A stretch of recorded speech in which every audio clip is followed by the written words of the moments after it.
This is Pet Life Radio, the possumest pet party place on the planet. That's a lot of peas, baby. Yeah. Get ready for some tail wagging, fur flying, feather flapping fun. Oh, yeah. PetLifeRadio.com.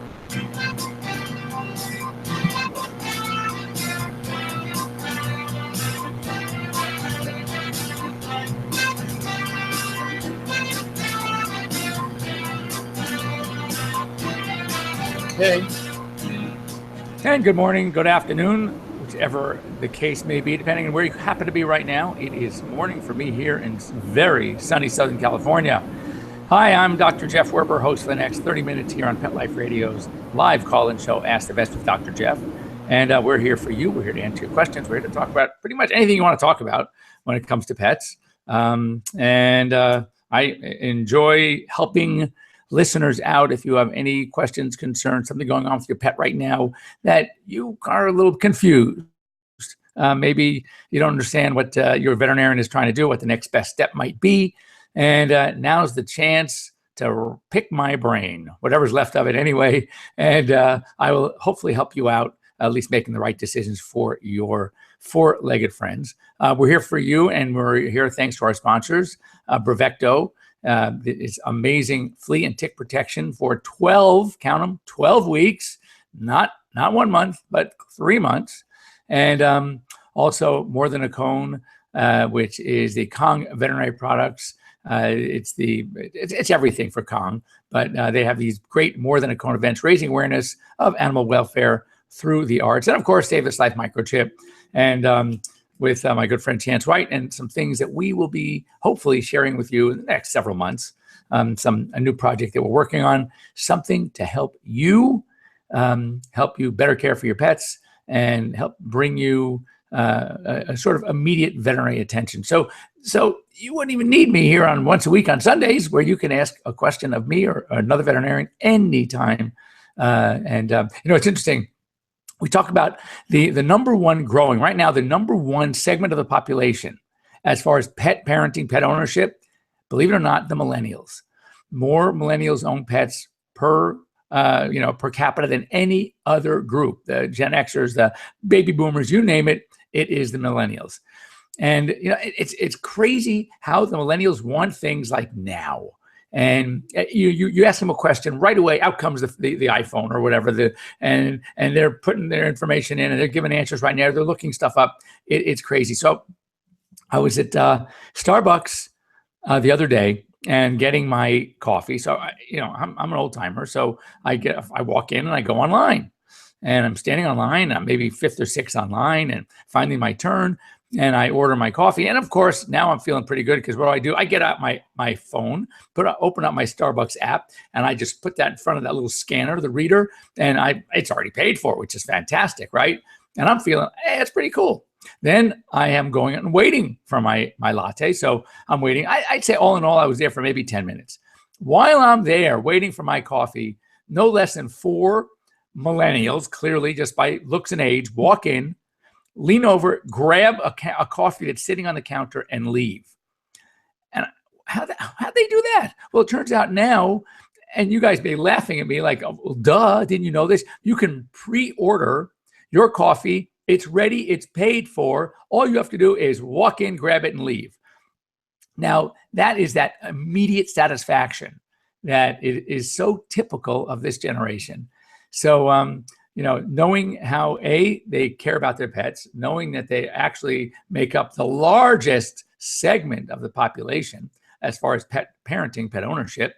We're going to do something that I think is going to help everybody. It's really cool. So this past week, I had the pleasure. I don't think I'd call it pleasure, but I was away from my home in West LA, and I spent the night at the Universal Hilton at Universal Studios. Why? Because I had the pleasure to be up at 3 a.m. to head to a studio, which fortunately was like 0.5 of a mile, half a mile away from the hotel. And I had to be there. My call time was at 4 a.m. Thank you very much. And for what's called a satellite media tour, an SMT. And I do a lot of these SMTs. They're really cool. And so basically, I'm sitting in a studio, a nice comfy chair with the cameras right there. And we did 23 interviews over the course of 4 hours. And mostly TV. There were about 4 of them were radio. About 50-50 of the TV live versus tape. And so I'm hired by companies that I trust, some of whom are our sponsors, to act as a spokesperson for them. So when they have a new product or something they want to share with you, with the public, they want to not bypass necessarily, but they need to hit the pet owner on a grand scale, grander than you might hear about something from your veterinarian. So it's almost like to stimulate the interest that you walk into your veterinarian's office and say, hey, I want that blank, that new drug. So we, given the fact that we are here in springtime and comes with what comes with during spring, pet allergies. And so the topic of the SMT, the Satellite Media Tour, was, when is an itch no longer just an itch? In other words, when do we need to concern? Let's face it, every dog is going to scratch now and again. But at what point do we really need to worry that, oh my God, maybe this itch is more than just a minor problem? So we were talking about the summertime allergies, itch. And, typically I would tell somebody that when it becomes more frequent or constant, when it becomes a bother, not just to the dog, but to you, when you need to get up in the middle of the night and take your dog's collar off because the tags are jingling because of all the scratching, then that's too much of an itch. When it stops them from their normal routine, when literally you're playing with them and they stop during play to itch, or they stop during eating. Can you imagine having a Labrador Retriever stop eating because he's got to scratch him or herself? That is an itch that needs to be reckoned with. So we're talking about, okay, so what do you do? And the fact is that now in spring, there are so many causes of itch. We have, of course, the spring pollens. So we call that the atopy or inhaled allergies. Those are things like weeds, grasses, trees, right? And the pollens, flowers. Then we have, of course, fleas. We have food, but food is pretty much year round, but we certainly see more fleas in most places during spring and summer. And then how about things in the house? Molds. That dogs can be allergic to wool, kapok, tobacco, cotton, even house dust and house dust mites. And actually, when you test dogs for all these things, there are dogs that test positive, ready for this, to human epithelia. That means not only can you be allergic to your pets, but pets can be allergic to you. It doesn't happen very often, but it's kind of funny when you think about it, that your pet can be allergic to you. So during this time of year, it's sort of the height of that allergy season. And a lot of times, as I tell, we can often tell by, especially in a dog. Now, cats are a little more difficult because cats can be allergic to a lot of things as well, but the cat allergies pretty much always manifest the same. We call it miliary dermatitis. Dogs, by nature of the location of where they are scratching, where the skin is irritated, where it's red, where it's raw, where there's scabs, you have an idea of what the allergy, the culprit is. For example, if it's lower back, up by the base of the tail, you got to think fleas. If it's underneath the belly and the inside of the thighs, maybe some ears, you have to think pollens, inhaled allergies. If it's food, it's ears again, they're rubbing their face and they're chewing their front feet. So, or any feet, but typically the front feet. So you get kind of a feeling of what the problem is based on the location of the body.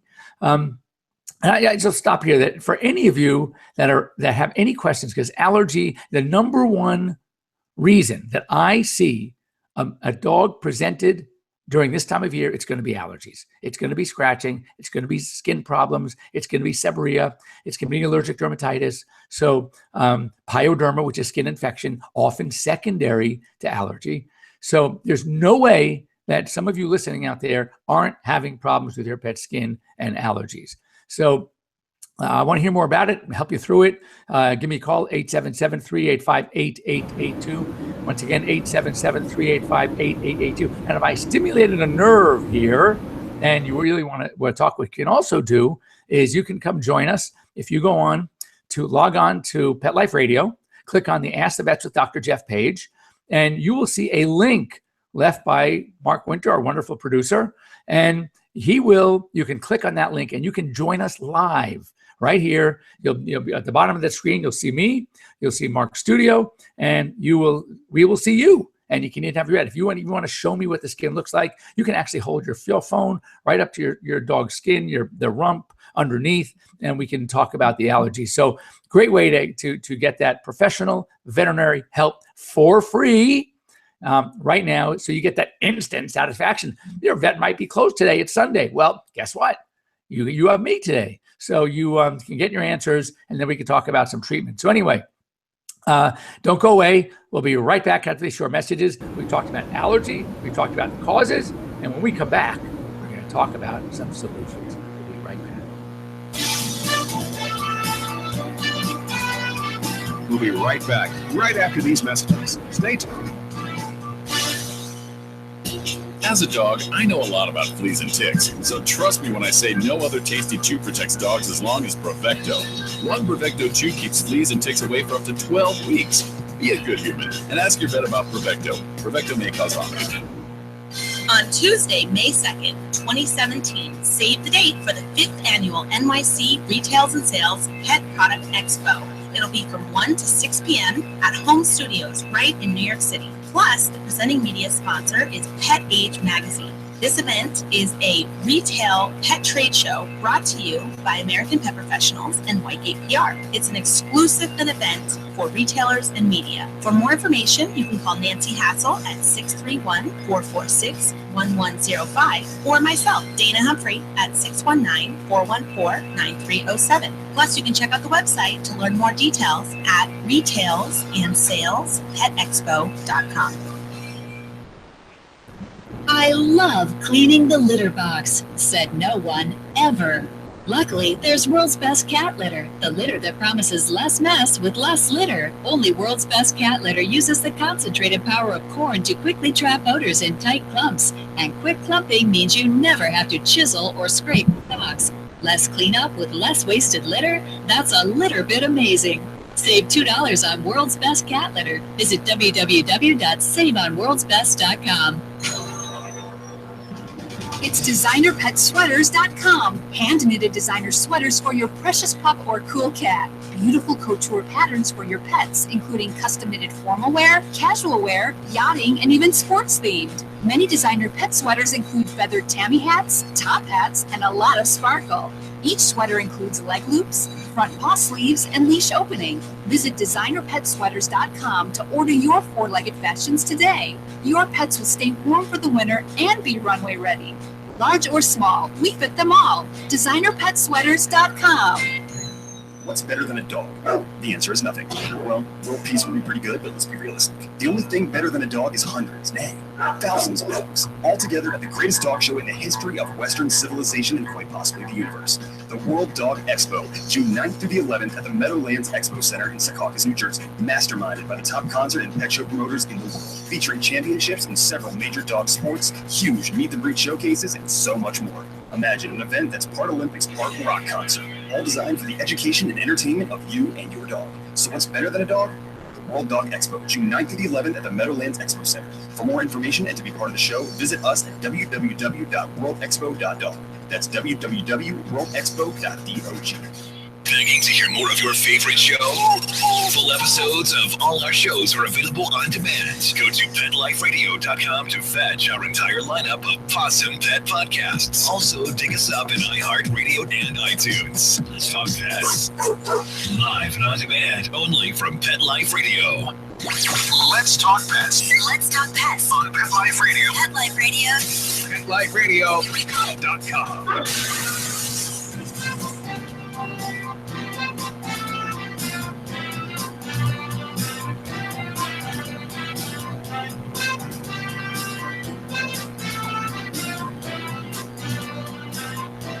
Okay. And welcome back. You're here live with Dr. Jeff Werber, your host here at Pet Life Radio's Ask the Vets with Dr. Jeff. Give us a call, 877-385-8882, and let's talk pets, or join us live on Google Hangouts. Click on to PetLifeRadio.com, the Ask the Vets with Dr. Jeff tab. Scroll down, and you'll see that great Google Hangouts link, and you can come join us. So before the break, we were talking about allergies. It's springtime. And this is the time of year that we are going to see allergy problems with our pets, and many, many causes. It's pollens, weeds, grasses, trees. It could be fleas. Fleas are biggie. Things around the house, molds, house dust mites, wool, tobacco, even you. So what do we do? So we have this poor dog scratching himself raw. Now we have what's called secondary pyoderma, which is skin infection. And that in itself is itchy. So how many times have you gone to a doctor and you had treatment given for your pets? Typically, it probably was like corticosteroid, maybe some cyclosporine, and as an immunosuppressive to suppress the allergic response. And guess what? They're still scratching. And they're still scratching. Why? Because you didn't take care of the secondary infection. And secondary infection is itchy. So it's got to be a multi-pronged approach to treatment. We try to eliminate the allergens. Fleas, that's an easy one. Maybe things around the house can be done. Obviously, pollens, good luck. You're going to have to put your dog into a plastic bubble. Unrealistic, but these are some of the things we have to be concerned about. And if we're having really persistent problems, I highly recommend, just for peace of mind and just to know, have your veterinarian run a allergy test. Now, allergy testing used to only be done by, well, I wouldn't say only, but mostly by a board-certified veterinary dermatologist who would do the scratch testing. Now, it still is the gold standard. Absolutely still is the gold standard. However, the second method that has gained tremendous amount of popularity is not that far behind. So is it as good? No, but it's pretty darn close. And your veterinarian and general practitioner can do it. And that is the serum allergy test, testing for an antibody called IgE. And so what that does is it identifies based on the IgE levels that what the body is trying its darndest to fight these antigens and probably are allergic. So anyway, there's some good tests out there. I'm not going to start mentioning names. I have my favorites. Some others have their favorites, but they are available. And it gives you an idea, if nothing else, as to what your pet may be allergic to. And if there are some things on that list that you can eliminate, then obviously that's a great place to start. So anyway, as far as the medications, often many of you have the tendency to run out and try to treat these over the counter with shampoos and sprays. Antihistamine. Let's talk antihistamine for a second, because I have to laugh when these come in, and even when it's prescribed. Bottom line, histamine plays a minor, if any, role in the canine allergic response. Once again, a minor, if in any role in the canine allergic response. Therefore, to give a dog antihistamine, thinking it's going to solve the allergy problem, that's like, as an expression, if you think about it for a second, you'll get it. Peeing in the ocean. It's not going to do a darn thing. So that's the same thing here. It's really not going to. Now, if you use some of the old-fashioned antihistamines like diphenhydramine, i.e. Benadryl, or chlorpheniramine, chlortrimeton, then you might get some drowsiness. Atarax might cause drowsiness, but and look, that's not the end of the world, because if you can maybe calm your pet down a little bit, especially at night, so they're not up and keeping you up and scratching like crazy, then it might be worth it. Cortisone, corticosteroids, obviously has been the industry standard, still is very effective. My cautions, of course, are to use it in conjunction with your veterinarian. There are proper ways to use it. As I say about steroids, probably one of the most used class of drugs in veterinary medicine, but unfortunately also one of the most misused. classes of drugs. So you really need to know how to use it properly. Used judiciously, it can still be very effective. However, side effects like increased water drinking means increased peeing, increased appetite means getting fat, and even liver problems. So it's you don't want to use it with reckless abandon. Let's put it that way. Maybe in a cat you can get away with it a little bit more, but not in a dog. So you want to use it with your veterinarian. Up until now, we really never knew what is it. Since we know histamine is not the mediator of the response, how did we get from the inhalation, the ingestion, the bite of the flea, the whatever it is, the contact? How do we get from there to the itching, the redness, the blotches, the driving your dog miserable? And we do know now it's a protein, it's a mediator secreted by T cells, and it's called interleukin 31. We call it IL-31 for short. So we knew that when IL-31 hits the skin cells, it wreaks its havoc, and that's what causes all these symptoms. But we didn't know how to stop interleukin 31 specifically, so we resorted to the immunosuppressive agents, to the corticosteroids, et cetera, et cetera. Well, now we know. And the magic medication is new by Zoetis, formerly Pfizer Animal Health, and Zoetis introduced Apoquel. Apoquel is a daily medication. We started it twice a day, but it goes down to once a day, and it actually blocks the interleukin 31. Not directly. What it does is actually specifically it blocks the enzymes that interleukin 31 needs to do its damage. These two enzymes are called JAK1, Janus kinase 1, and JAK3, Janus kinase 3, and they are totally directly involved in the process of helping interleukin 31, IL-31, do its damage, and therefore, when blocked, IL-31 is worthless. So it is so effective. And used properly, used at the dose that is recommended, there are little to no side effects. As with any oral medication, it might have a vomiting for a day or so, but that goes away. And as a matter of fact, in testing, the percent of animals reacting was no more than those reacted by a sugar pill. We call a placebo. So it's very, very safe. And it's effective against pretty much all kinds of allergies.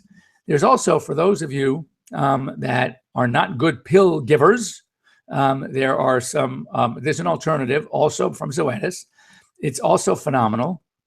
And it is a direct interleukin 31 blocker. It attacks, it's almost like a vaccine. It attacks the interleukin 31 as soon as it's released from the T helper cell. So it doesn't even get to the skin. It doesn't even need the Janus kinase enzymes, JAK1 and JAK3, because it's neutralized as soon as it's released. This is phenomenal. It is an injection. It's a once, actually they say once every 4 to 8 weeks. I've had success certainly at 4 weeks, but I've been gone so far as 6 to 8 weeks as well on some of my patients. This is called Cytopoint. Tougher to get. It's very new. Not every veterinarian will have it yet. So ask your veterinarian if you are not good at giving pills or if your dog reacts negatively. And it's a little more expensive than the Apoquel. But between these two, there is no excuse not to provide your dog with amazing, amazing relief during this allergy season. They are extremely effective. I literally have clients coming in and they didn't want to see me. All they want more Apoquel. They want the refills. And I've had, as I said, personally in my practice, have had no side effects. 1 or 2 dogs vomited, which is expected, but by the second, third pill, they were fine. If they vomit, you gave it on an empty stomach, try giving it on a full stomach. If they vomited when you gave them with food, then maybe next time try without food. Vomiting any oral medicine. You can give your dog an antibiotic. One of the best antibiotics I use for many skin things, as a matter of fact, Clavamox, also can cause vomiting. Keflex, cephalexin can cause vomiting. Rimonide, you name the drug, any medication can cause an occasional vomiting. So to me, that doesn't bother me that much. If it became something that is regular, then that's a different story. We have to go to Plan B. Now, couple of not, I wouldn't say precautions, but concerns or warnings about Apoquel when they get their testing. And it does work with the immune system.